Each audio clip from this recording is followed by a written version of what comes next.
जब इस पृथ्वी पर अत्याचार बढ़ गया, पापाचार बढ़ गया, एक राक्षस था मुर नाम का। जब वो पापात्मा राक्षस पाप से भर चुका, चारों ओर उसके द्वारा पाप ही पाप होने लगे, तब भगवान श्रीमन नारायण से भगवान ने संकल्प लिया कि इस पापी राक्षस का उद्धार करने के लिए भगवान ने संकल्प लिया तो एक कन्या प्रकट हुई। उस कन्या का नाम था एकादशी।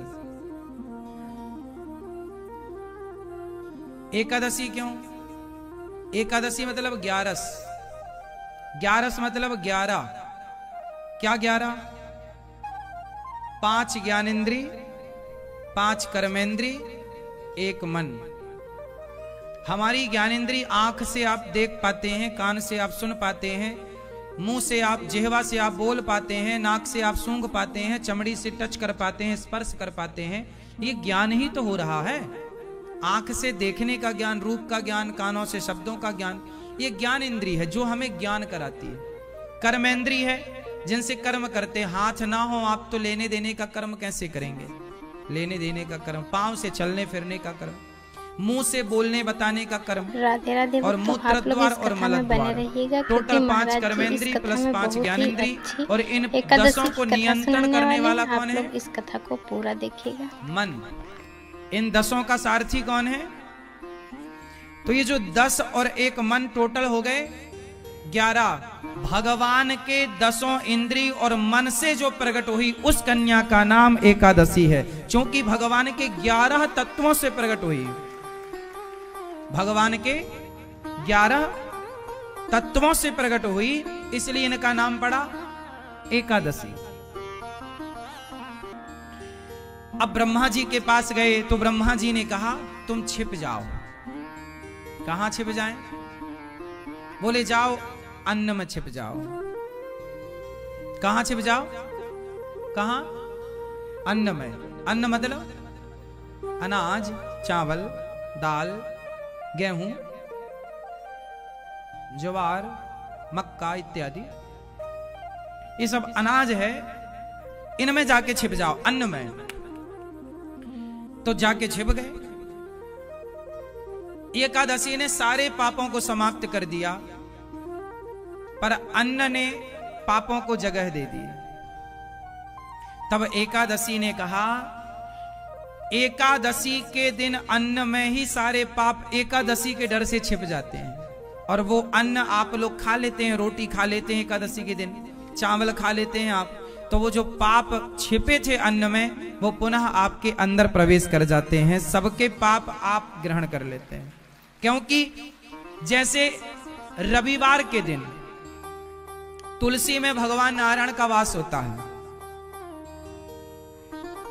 जैसे रविवार के दिन पीपल में अलक्ष्मी का वास होता है, उसी तरह एकादशी के दिन पाप का वास अन्न में होता है। इसलिए एकादशी के दिन अन्न नहीं खाना चाहिए।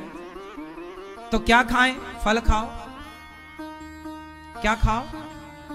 फल। फल, केला खाओ, सेब खाओ, सिंघाड़े के आटे की विधि से आप पूड़ी कचौड़ी जो भी बना सको प्रयोग कर लो। पेट भरना है, भूखे नहीं मरना, लेकिन अन्न नहीं खाना। लेकिन आप लोग तो कहते हैं कि जी हम तो एकादशी करते ही नहीं। आप भले नहीं करते पर अन्न खाते हो ना, तो अन्न खाते हो तो पाप लगता है आपको, वो पाप खाते हो आप। क्योंकि एकादशी के दिन पाप का वास अन्न में होता है। और बाकी दिनों में सुनो, एकादशी के दिन चावल में, अनाज, अन्न में पाप का वास होता है। और द्वादशी के दिन, एकादशी के बाद की तिथियों में, विशेष द्वादशी के दिन अन्न में भगवान का वास होता है। अन्न में भगवान का वास होता है। तो एकादशी जब प्रकट हुई तो भगवान ने आदेश दिया, जाओ सारे पापियों को मारो, जो तुम अत्याचार जो कर रहे हैं। अब जब एकादशी ने रौद्र रूप दिखाया तो सारे पाप भागे और सारे पाप जाकर के ब्रह्मा जी के पास गए। अच्छा, पाप किसका बेटा है? पुण्य किसका बेटा है? नहीं, पुण्य भगवान का ही पुत्र है और पाप भी भगवान का पुत्र है। ये पुण्य मतलब धर्म, भगवान के हृदय से धर्म प्रकट हुआ और भगवान की पीठ से अधर्म प्रकट हुआ। भगवान के हृदय से कौन प्रकट हुआ? धर्म, और भगवान की पीठ से अधर्म। तो पुण्य है हृदय से और पाप है पीठ से। भगवान के दोनों ही बेटे हैं। तो बेटा नालायक भले हो पर संकट आए तो पिता के पास जाए, दौड़ा दौड़ा गया पाप। हे प्रभु, ये एकादशी तो हमें जलाए जा रही है, वो मार डालेगी, हमारा तो नाश हो जाएगा। एकादशी के प्रभाव से पाप जलने लगे। जैसे आग से घी पिघल जाता है, मोम पिघल जाता है, सारी चीज जलने लग जाती है, उसी तरह पाप जलने लग गए। इसलिए आप लोगों ने सुना होगा, जब मंदिरों में नई भगवान की प्रतिष्ठा होती है ना, तो प्रतिष्ठा वाली जो मूर्ति होती है, एक दिन उनका वास जल में होता है और एक दिन उनका वास अन्न में होता है। मंदिरों में जो प्रतिष्ठा मूर्ति होती है ना, उन्हें अन्न में डुबाया जाता है एक दिन के लिए, क्योंकि एक दिन भगवान का वास अन्न में होता है। और केवल एकादशी के दिन अन्न में किसका वास होता है? केवल एकादशी। कितनी तिथियां होती हैं? तिथियां कितनी होती हैं?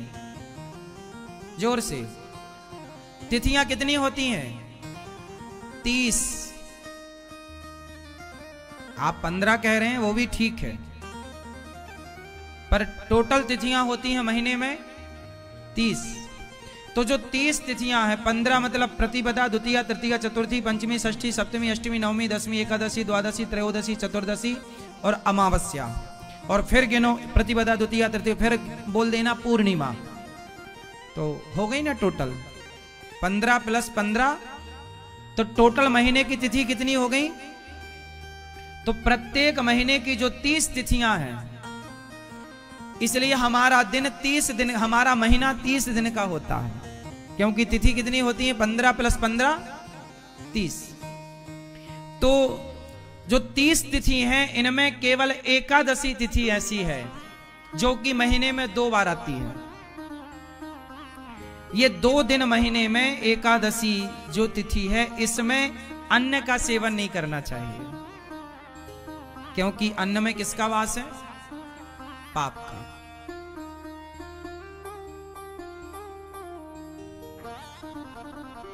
मतलब ये लिखा हुआ है शास्त्रों में, इंद्र ने अपनी ब्रह्म हत्या 4 लोगों में बांटी, उनमें से एक दी स्त्रियों को। स्त्रियों का कोई दोष नहीं था, पर इंद्र ने दी। अब आप प्रश्न कर सकते हैं क्यों दी, तो ये प्रश्न इंद्र से ही पूछा जा सकता है कि क्यों दी भैया तुमने, लेकिन जो है विधान वो मैं आपको केवल बता रहा हूं कि उस समय स्त्रियां जब अशुद्धि पर होती हैं, तो उस समय स्त्रियों में किसका वास होता है? ब्रह्म हत्या का। इसलिए उस समय जो पुरुष स्त्रियों के साथ संबंध बनाता है, उसे ब्रह्म हत्या का पाप लगता है। अगर यह कथा आप लोगों को अच्छी लगे तो, लेकिन उस समय केवल 4 दिन का दोष है। स्त्री पति के लिए 4थे दिन शुद्ध हो जाती है, पर भगवान के लिए 7 दिन में शुद्ध होती है। स्त्री मासिक धर्म में है तो कितने दिन बाद पूजा करने का अधिकार है? 7वें दिन। परंतु पति के लिए वह 4थे दिन पवित्र हो जाती है, पर फिर भी हम सबको 7 दिन की ही मान्यता माननी चाहिए। तो कहा जाता है कि पुरुष ब्रह्म हत्या का पाप लगता है यदि वो मासिक धर्म में स्त्री से संबंध बनाता है। तो उसी तरह जैसे स्त्रियों को रज के समय पर स्पर्श करना वर्जित है, स्पर्श मतलब काम भाव से वर्जित है, उसी तरह एकादशी के दिन अन्न खाना वर्जित है। अब आप लोग माने ना माने, और इसका एक साइंटिफिक रीजन भी है। स्त्रियों का मासिक धर्म में अशुद्धि होती है, उस अशुद्धि के दौरान बीमारियों के खतरे ज्यादा होते हैं, तो कहीं आप बीमार ना पड़ जाएं, उस अशुद्ध रक्त के संबंध में ना आ जाएं। देखो सबकी मान्यता है ना, और मानना चाहिए। जैसे स्त्री जब मासिक धर्म में आती है, स्त्री जब मासिक धर्म में आती है तो कहते हैं उसमें ब्रह्म हत्या का वास है, क्योंकि इंद्र ने ब्रह्म हत्या ही तो दी ना स्त्रियों को।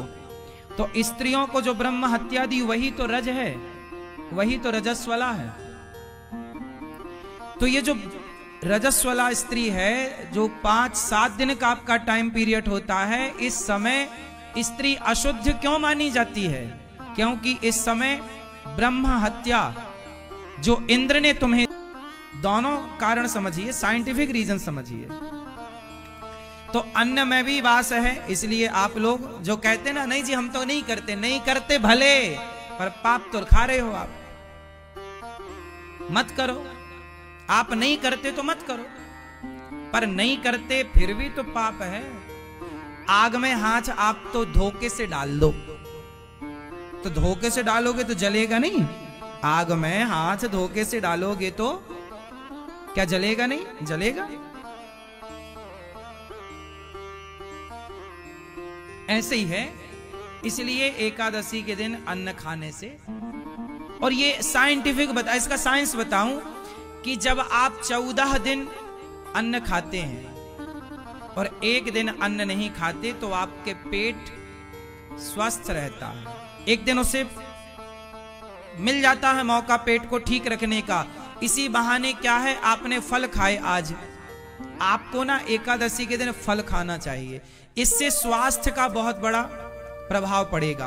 आप बाकी दिन अन्न खाओगे और एक दिन पूरा पेट फल से भरोगे, तो जो शरीर है हमारा, उसे जो फल की आवश्यकताएं होती हैं वो फल से ग्रहण कर लेगा, आप स्वस्थ रहें। आप समझते नहीं, हर चीज का विज्ञान है हमारे भारत में। लेकिन विडंबना देखिए कि एकादशी के दिन आजकल लोग अन्न तो छोड़िए, मांस भी खाते हैं, मुर्गी खाते, मछली खाते, कितना बड़ा पाप कमाते हैं। आगे से आप लोग प्रण करो, एकादशी के दिन भूखे नहीं रहना, फल खाना, दूध पीना है, दही पीना है। बॉडी को हमारी चेंज करके दो चीजों को, ताकि अच्छा रहे, आपके स्वास्थ्य के लिए चीजें अच्छी हैं। आपके बुजुर्गों ने, पूर्वजों ने यदि कोई बनाया नियम, तो उसके पीछे साइंटिफिक रीजन है, उसका साइंटिफिक रीजन है, और उस रीजन को समझिए। आज के यूथ को हर चीज को समझना चाहिए। ऐसे ही नहीं तुक्का मार दिया जी, तुक्का नहीं है हमारे यहाँ, हमारी संस्कृति में कुछ भी तुक्का नहीं है। आप कोई भी सवाल पूछ सकते हैं, मैं उसको बिल्कुल साइंटिफिक समझा दूंगा। अब बताइए, हमारे शरीर को एक दिन फलों की जरूरत होती है कि नहीं? कुशल मंगल से होंगे। आप लोग हमें ज्यादा से ज्यादा सपोर्ट करिए। रोज नहीं खा सकते तो कम से कम एकादशी के दिन खूब खाओ।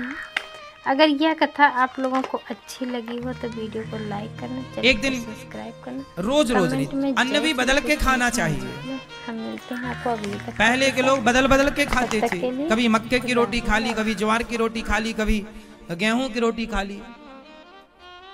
आजकल तो बस हर बार एक सही है, चेंज, शरीर को, बॉडी को चेंज चाहिए स्वास्थ्य के लिए। तो एकादशी हम सबको करनी चाहिए। आज एकादशी है, एकादशी के दिन किया गया पुण्य कई गुना ज्यादा बढ़ता है।